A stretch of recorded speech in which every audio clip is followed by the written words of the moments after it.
G'day Poetry Geeks, I'm Jackson and this is the Poetry Show. In this Poetry Show we're going to be looking at an overview of everything you could possibly need to consider in poetry.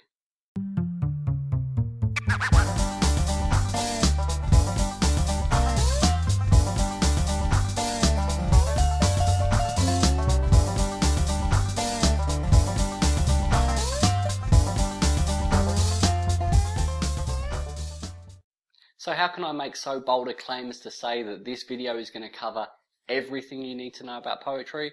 Well, that's a little bit contentious, but I'll make my case to you and you can decide for yourself at the end of the video. I'm going to argue that there are three basic things that all poems or all poets consider when they're writing poetry. Those three things are very simple, they're very easy to remember. If you keep them in the back of your mind the entire time that you're writing, or if you're very intentional about drafting and redrafting with these things in mind, then I think it will help you shape your poems into something that you'll be a lot happier with. You'll be a lot more aware of the process that you've gone through. So those three simple things are sound, meaning, and structure. So when we talk about sound, what do we mean by that? Well, very simply, poems are made of words and words have sounds, and we sometimes like the way they sound. And that is a very powerful and important tool for a poet to be able to use. We could focus on things like consonants and alliteration and assonance. You might also think about things like rhyme. But that's the kind of thing we're talking about. It's just the way the words that you choose to use sound. When we talk about meaning in poetry, again, words have meanings. Now, those have very literal meanings. We tend to call those denotations.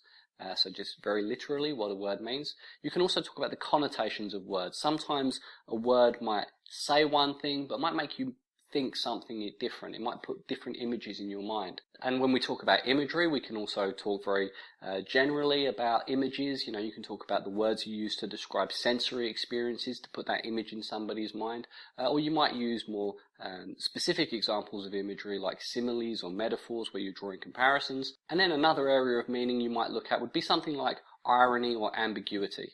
Okay, so these are just more tools that the poet tends to use. In fact, when high school students get really bogged down in trying to understand what a poet's really trying to do, it's usually things like irony and ambiguity that really undo them. And then the third element we can talk about is structure. Now obviously, poems take shape on a page, and you can do several things to help that. You can collect them into stanzas, which is very simply a grouping of lines. Some people describe that as being like paragraphs, but for poems, you know, those verses that you see. You might think about things like line length.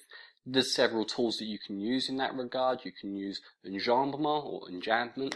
You can use a caesura, which kind of breaks a line in half.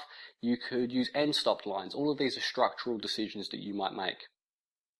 And you can even start to think of these three different poetry elements as some three-way overlapping Venn diagram where the sound and the meaning can overlap. So we might look at something like onomatopoeia, which is where you have the sounds describing the very thing that they sound like, or sounding like the thing that they are trying to describe.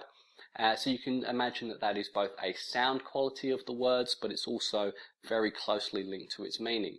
There's also some overlap between sound and structure, particularly when we think about the way rhyme is used. Particularly if you're using end rhymes, then that's a very structural rule that you have to abide by. Also happens to sound nice, or quite old if that's your feeling about rhyme. We could also talk about the way rhythm is used, and particularly meter. These are structural decisions that a poet will make, but they also happen to have a sound quality to them as well. And then there's also some overlap between structure and meaning. For example, we said before that the way a poem takes shape on the page is, you know, a particular craft in itself, and you could extend that further by looking at something like concrete poetry or shape poetry, where you have the shape of the poem itself conveying more meaning to the poem. So you might, for example, think of a poem that is about fish taking the shape of fish, or being written in waves, or that kind of thing. You know, that kind of structural decision, the way the typography, the way the words are laid out on the page, also adds to the meaning of the poem. So that is the broad overview of the sorts of things you will consider when you're writing poetry. Like I said, it's very straightforward in some ways. Just 3 elements: sound, meaning, and structure, but you'll notice I threw a lot of technical vocabulary in there as well, and if any of that stumped you, and probably some of it did, then stick around for the other videos in this series, because we will be unpacking every single one of those. Thanks for watching, and I will see you next time. Or there's other areas that we might look at, like onomatopoeia, or blah, blah, blah, blah, blah, blah, blah. You should write a script, then you won't fluff it so much.